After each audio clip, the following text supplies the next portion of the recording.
আজকে আমাকে বরপক্ষ দেখতে আসবে। ঠিক দেখতে আসবে বললে অনেকটাই ভুল হবে। আমাকে ছেলে নাকি অলরেডি পছন্দ করে ফেলেছে। আজ শুধু বিয়ের তারিখ ঠিক করতে আসবে। ছেলে নাকি পুলিশ, কিন্তু আমার তো শুনেই ভয় করছে। পুলিশরা নাকি অনেক রাগী হয়, আর আমার তো রাগী ছেলে একদমই পছন্দ নয়। আমার তো পছন্দ জাংকুক ভাইয়ার মতো শান্তশিষ্ট ছেলেদের। আমাদের বংশের নিয়ম অনুযায়ী মেয়েরা কলেজে পড়া শেষ করলেই তাকে শ্বশুর বাড়ি পাঠিয়ে দিতে হবে। তাই আমাকেও বিদায় করা হচ্ছে। ও হ্যাঁ, আপনাদের তো আমার পরিচয় দিতেই ভুলে গেছি। আমি হচ্ছি তে। পড়ালেখা বলতে আপাতত ভার্সিটিতে অ্যাডমিশনের জন্য বিভিন্ন জায়গায় পরীক্ষা দিচ্ছি। আমরা হচ্ছি জয়েন্ট ফ্যামিলি।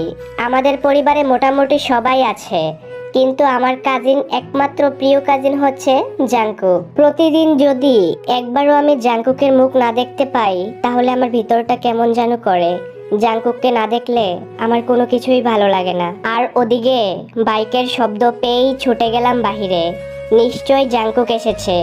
কাল সারাটা দিন একবারও জাংকুকের সাথে আমার দেখা হয়নি। আমি দৌড়ে ছুটে গেলাম বাহিরে জাংকুককে এক পলক দেখার জন্য। গিয়েই জাংকুকের সামনে দাঁড়ালাম আর বললাম, জাংকুক, জাংকুক, কাল সারাদিন তুমি কোথায় ছিলে?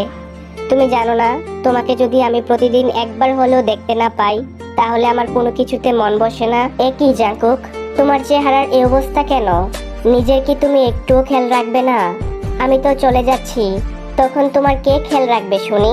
যাচ্ছিস তো জানা, কে আটকিয়েছে তোকে? বিয়ে করার জন্য তো লাফাচ্ছিস। তোর কি একটুও লজ্জা শরম করছে না এভাবে নিজের বিয়ের কথা ডাকডোল পিটিয়ে বেড়ানোর জন্য? রাগী স্বরে কথাগুলো বলেই হনহনিয়ে ড্রেসিং রুমে চলে গেল জাংকুক। আর এদিকে বোকার মতো আমি হাঁ করে দাঁড়িয়ে রইলাম। এ কি হলো, কিছুই তো বুঝলাম না। জাংকুক তো কখনোই এরকম ভাবে রাগ করে না, কিন্তু আমাকে ভাবার সময় না দিয়ে জাংকুক সেখান থেকে হনহনিয়ে চলে গেল। আর একটু পরেই মা আমার রুমে এসে অনেকগুলো শাড়ি ধরিয়ে দিল আর বলল, এখানে অনেকগুলো শাড়ি আছে, তোর যেটা খুশি সেটা পরে নিচে নাম। কিন্তু সমস্যা হচ্ছে যে এতগুলা শাড়ির মধ্যে আমি কোনটা পরবো আর কোনটা পরলেই বা আমাকে মানাবে সেটাই বুঝতে পারছি না। কনফিউশনে পড়ে গেলাম তো। আর তখনই মাথার মধ্যে জাংকুকের কথা মনে পড়লো। আর জাংকুককে গিয়ে বললাম, জাংকুক, আমি কোন শাড়িটা পরবো বলো তো? আমি তো বুঝতে পারছি না কোনটা পরলে আমায় বেশি মানাবে। তুমি একটু সিলেক্ট করে দিবা প্লিজ? জাংকুক তখন বলল, এগুলোর মধ্যে একটাও তোকে ভালো লাগবে না। যা গিয়ে তোর কালো শাড়িটা পরে নে। কালো শাড়িটা পরলে তোকে একদম পরীর মতো লাগবে। আরে ধুর জাংকুক, কি বলছো তুমি? তুমি জানো না আমার গায়ের রং একটু কালো? তারপরে যদি আবার কালো পরি তাহলে আমায় দেখতে পুরো লাগবে বানরের মতো। এতই যখন বুঝিস তাহলে আমার কাছে এসেছিস কেন সমাধানের জন্য? জানা গিয়ে পরে নে তোর যেটা খুশি। কে বারণ করেছে? ও জাংকুক, তুমি এত রাগ করছো কেন? তুমি তো কখনোই এত রাগ করো না। তুমি আমার সাথে এমন করছো কেন? তুমি না বরফের মতো ঠান্ডা, হঠাৎ করে তুমি অগ্নির মতো ফুটেছো কেন? আমার কথায় জাংকুক অনেকটা শান্ত হয়ে বলল, আচ্ছা ঠিক আছে, কি বলবি তাড়াতাড়ি বলে চোখের সামনে থেকে দূর হ। কি? আমি চোখের সামনে থেকে দূর হব? বললেই হলো না? আমি তো এখান থেকে যাবই না। আর তুমি তো জানোই খুব ভালো করে তোমার কোনো কথা আমার গায়েই লাগে না। তারপরেই হঠাৎ করে দেখি জাংকুক কেমন যেন করছে। জাংকুক, কি হয়েছে তোমার? তোমার কি খুব শরীর খারাপ লাগছে? আমার কাছে মনে হচ্ছে জাংকুক অনেক জোরে জোরে নিঃশ্বাস নিচ্ছে। আর তারপরেই এক পর্যায়ে আমার মনে পড়লো জাংকুকের তো অ্যাজমার সমস্যা আছে।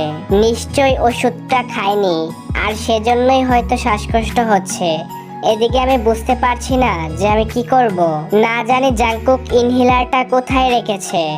ইনহেলারের জন্য আশেপাশে তাকাতেই টেবিলের উপর ইনহেলারটা দেখতে পেলাম। ইনহেলারটা নিয়েই জাংকুকের কাছে এগিয়ে দিলাম। এজন্যই তোমায় বলি, ঠিকঠাক ওষুধ খাও, নিজের যত্ন নাও। ইনহেলার নেওয়ার কিছুক্ষণ পর জাংকুক কিছুটা স্বাভাবিক হলো। তুই নিজ থেকে বলতে পারলি না যে বিয়েটা তুই করবি না? কেন বিয়ে কেন করব না? ও তার মানে তুই বিয়েটা করতে রাজি? এটা জানার পরেও যে ওর জিনিসের প্রতি তোর কোনো অধিকার থাকবে না? তো কি হয়েছে, ওনার জিনিস দিয়ে আমি কি করব? আমার জিনিসের কি অভাব আছে নাকি? আমিও তো আমার শপিসগুলো ওদেরকে ধরতে দেইনি। তুই একটা গাধা, যা বিয়ে কর, তারপরেই বুঝবি মজা। আমি জাংকুকের বকাকে পাত্তা না দিয়ে জাংকুককে জোর করে শুইয়ে কাঁথা দিয়ে দিলাম। আর তারপরে মাথার কাছে বসে চুলে হাত বোলাতে বোলাতে বললাম, তুমি একটু ঘুমাও তো, তোমাকে কেমন জানি লাগছে আমার, তোমার শরীর ভালো না। আচ্ছা ঠিক আছে, তুই এখন যা। আমি রুম থেকে বের হতে নিলে কানে কিছু অস্পষ্ট কথা ভেসে আসলো। আমি মরে যাবতে, আমি পাগল হয়ে যাব। স্পষ্ট শুনতে পাইনি, কিন্তু যতটুকু শুনেছি তাতে আন্দাজ করতে পারলাম যে জাংকুক এরকমই কিছু বলেছে। কিন্তু এমনটা কেন বলল? তাহলে কি জাংকুকের অসুখটা আরো বেড়েছে? হ্যাঁ, তাই হয়তো হবে। আমি এখনই গিয়ে মাকে বলছি। দেখতে দেখতেই আমার গায়ের হলুদটাও চলে আসলো। আজকে আমার গায়ে হলুদ আর কালকে বিয়ে। আমি আমার গায়ের হলুদের জন্য কেনা সবুজ জামদানি শাড়ির সাথে তাজা ফুলের গহনা পরে সুন্দর করে সাজুগুজু করে যেই না আমার জাংকুক ভাইকে দেখাতে যাব, ঠিক তখনই আমাকে জিমিন এসে জোর করে স্টেজে নিয়ে গেল। আসলে ওর মাথায় একটু প্রবলেম আছে, কখন কি করে কিছুই বোঝা যায় না। আর এখন রাত প্রায় 12:30। আধা ঘন্টা হলো আমার গায়ের হলুদের অনুষ্ঠান শেষ হয়েছে, আর এখন আমি কফি বানাচ্ছি জাংকুকের জন্য। জাংকুক আমাকে ডেকে পাঠিয়েছে জাংকুকের রুমে, তাই ভাবলাম কফি নিয়ে যাই। কাল তো চলেই যাব, না জানি আবার কবে জাংকুকের জন্য কফি বানাতে পারবো। জাংকুক আর আমার দুজনের জন্যই কফি বানিয়ে আমি জাংকুকের রুমে চলে যাই। আর তারপরেই জাংকুকের রুমে গিয়ে দেখি জাংকুক রুমে নেই। আর তখনই সেখান থেকে কানে আওয়াজ আসলো, বেলকনিতে আয়, আমি এখানে। আমি জাংকুকের কথা মতো বেলকনিতে গেলাম, কিন্তু গিয়ে অবাক হলাম। জাংকুক সামনের দিকে তাকিয়ে আছে। আমি রুমে এসে কোনো শব্দও করিনি। তাহলে জাংকুক কিভাবে বুঝলো আমি ওর রুমে এসেছি? অবশ্য এটা নতুন বিষয় নয়, এর আগেও এরকম অনেকবার হয়েছে। মনে হয় জাংকুক আমার উপস্থিতি অনুভব করতে পারে। সে যাই হোক, ওসব চিন্তাকে মাথা থেকে বের করে দিয়ে আমি কফির মগটা জাংকুকের দিকে এগিয়ে দিলাম। এই নাও জাংকুক, তোমার জন্য কফি বানিয়ে এনেছি। কথাটা বলেই আমি জাংকুকের পাশের চেয়ারে বসে পড়লাম। জাংকুককে আজ কেমন যেন অন্যরকম দেখাচ্ছে। আমার হাত থেকে কফির মগটা নিয়ে একাধারে আকাশের দিকে তাকিয়ে আছে। বুঝতে পারছি না আকাশটাকে দেখছে নাকি আমার থেকে কিছু লুকানোর চেষ্টা করছে। একদম চুপচাপ বসে আছি, কিন্তু এভাবে চুপচাপ বসে থাকতে আমার একদম ভালো লাগছে না। নীরবতা ভেঙে আমি প্রশ্ন করলাম, আমি তো কাল চলে যাব জাংকুক, তোমার আমাকে মনে পড়বে না? আর জাংকুক তখন বলল, যে আমার আত্মার সাথে মিশে আছে তাকে আমি ভুলবো কিভাবে? জাংকুকের এই কঠিন কথার উত্তর আমার মাথায় কিছুতেই ঢুকলো না। তাই আমি এটা নিয়ে মাথা না ঘামিয়ে জাংকুককে বললাম, আচ্ছা আমি তো কাল চলে যাচ্ছি, তোমাকে এখন থেকে কফি কে বানিয়ে দিবে? তাই আমি বলি কি, তুমি একটা বিয়ে করে নাও, তাহলে তখন তোমার বউ তোমাকে কফি বানিয়ে খাওয়াবে। কি বিয়ে? কাকে বিয়ে করব? কেন? বড় বাবাকে বলো তোমার জন্য একটা সুন্দরী মেয়ে দেখতে। হ্যাঁ, সুন্দরী তো অবশ্যই করব, তবে তোর মতন সুন্দরী হতে হবে। ধুর, আমি কি সুন্দরী নাকি? আমি তো একদম ভালো না দেখতে, আমি তো কত কালো। জাংকুক তখন আমার কথা শুনে আমার দিকে এক দৃষ্টিতে হা করে তাকিয়ে থাকে আর বলতে লাগলো, চলে এসো আমার ব্যস্ত নগরীতে, অজস্র স্বপ্ন বুনে দিব তোমার চাহনিতে। আসলে তোর ডেফিনেশন আমার কাছে অন্যরকম, তুই সব কিছুর ঊর্ধ্বে আমার কাছে। আমার চোখে তুই দেখতে খুবই স্নিগ্ধ, তোকে যখন দেখি তখন আমি তোর মধ্যে হারিয়ে যাই, আমি আর নিজেকে কন্ট্রোল করতে পারি না। কিন্তু তুই যে কাল চলে যাবি এটা তো আমি ভাবতেই পারছি না। তুই চলে গেলে এ বাড়িতে আমার মন বোঝার মতো কেউ আর থাকবে না। জাংকুকের মুখে একথা শুনে আমি তো পুরো অবাক হয়ে যাই, আর তখন আমি আমার কৌতূহলটা ধরে রাখতে পারলাম না। আর তারপরেই হুট করে জিজ্ঞেস করে বসলাম, জাংকুক তুমি এরকম কেন বলছো? তুমি কি কাউকে পছন্দ করো? কই, আমাকে তো কখনোই বললে না এসব। আচ্ছা প্লিজ তুমি আমাকে বলো না, তুমি কি কাউকে ভালোবাসো? জাংকুক একটু সময় নিয়ে বলল, হ্যাঁ খুব ভালোবাসি। আমি আমার নিজের থেকেও ওকে অনেক বেশি ভালোবাসি। ও আচ্ছা আচ্ছা, তলে তলে এত দূর। তো কে সেই ভাগ্যবতী নারীটা যাকে আমার জাংকুক ভালোবাসে? তোর কি কিছু করার আছে এখন? যদি করারই থাকতো তাহলে অনেক আগেই করতি। কেন? তার সাথে তোমার বিয়ে দিয়ে দিব। তুমি জাস্ট আমাকে একবার বলেই দেখো না। জাংকুক তখন একটা দীর্ঘশ্বাস ফেলে বলল, তা এখন আর সম্ভব নয়। সে যে আমার দুঃখের কারণ হয়ে অন্যকে সুখের সাগরে ভাসাতে চলে যাচ্ছে। আমি তাকে এত বছরে বোঝাতে পারলাম না আসলে আমি তাকে কতটা ভালোবাসি। আমার এত বড় জীবনে একটা মাত্র রিগ্রেট, আমি তাকে পেলাম না আমার নিজের করে। ও আচ্ছা, তার মানে তুমি তাকে কখনো বলোইনি যে তুমি ওকে কতটা ভালোবাসো? না রে, আমি বলতে পারলাম না। ভেবেছিলাম হয়তোবা ও বুঝে নিবে তার মতো করে, কিন্তু সে আর বুঝলো কই।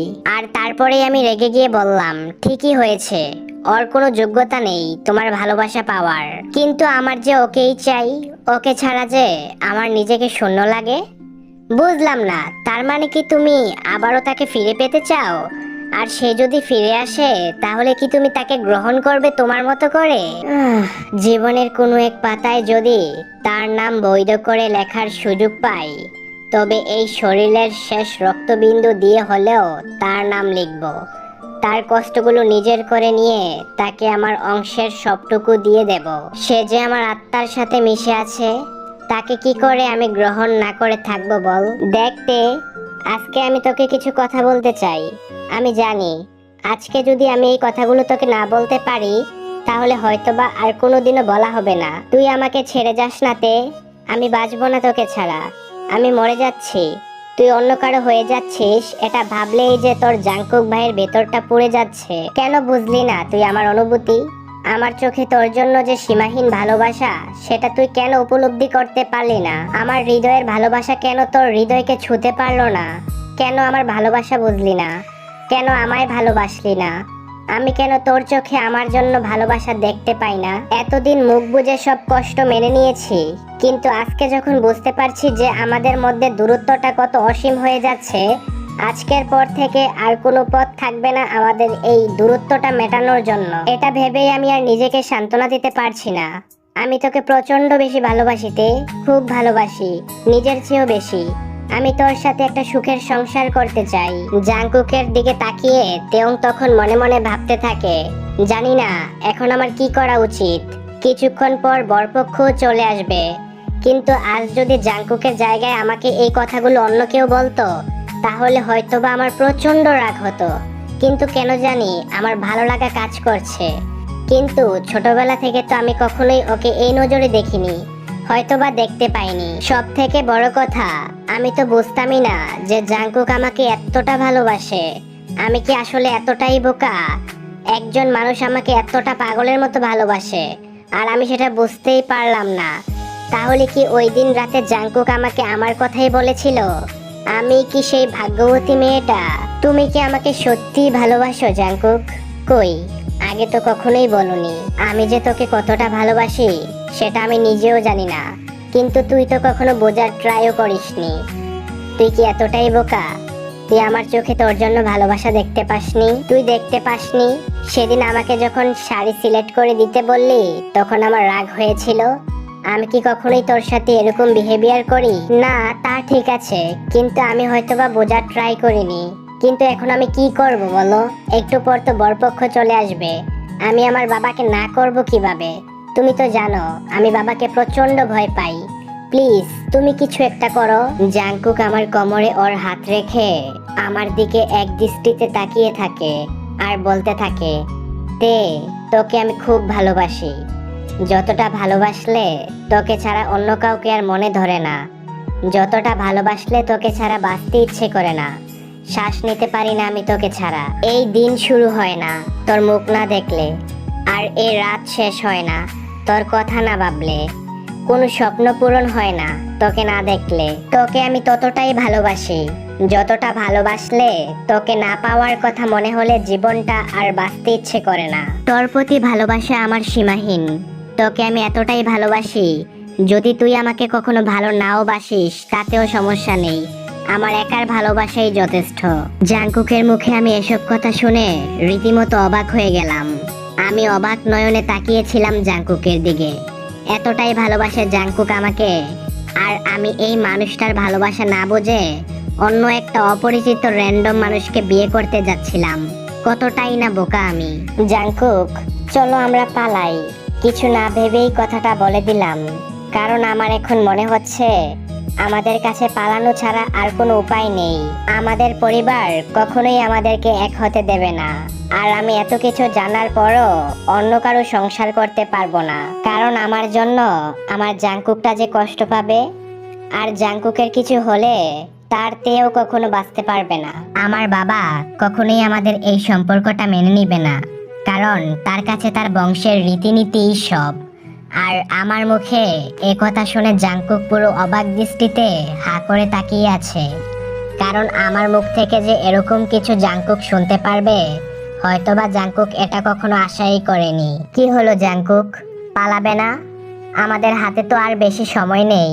তুই যাবি আমার সাথে? তুই তো আমাকে ভালোই বাসিস না, তাহলে কেন যাবি? কে বললো তোমাকে আমি ভালোবাসি না?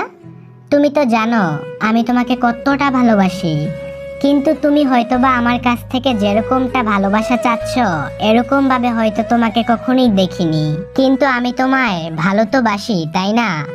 আর তুমি না বললে আমাদের সারা জীবন একসাথে থাকার জন্য তোমার ভালোবাসাটাই যথেষ্ট? তাহলে শোনো জাংকুক, আমি 5 মিনিটের ভেতর আসছি, আর তুমি এই 5 মিনিট বসে চিন্তা করো যে আমরা কোন দিকে পালাবো, পালিয়ে কোথায় যাব। কথাটা বলেই আমি আমার রুমের দিকে ছুটলাম, আর আসার আগে জাংকুকের চোখের জল মুছে দিলাম।